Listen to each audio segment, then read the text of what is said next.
Today, I made a simply grilled salmon, which is delicious, very simple to make. Please don't overcomplicate this dish.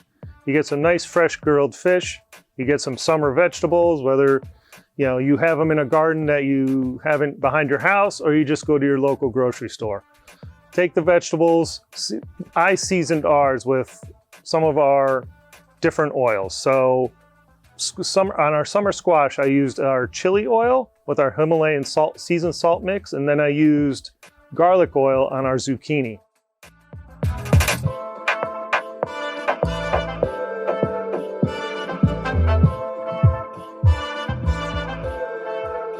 And then I finished on a poblano, which I was just trying to char on the grill, just so you get that char mark on the outside of the poblano. And just finish and grill your fish. Don't do anything complicated. Just take it, season it, grill it, add it to your vegetables, and you're good to go. Enjoy.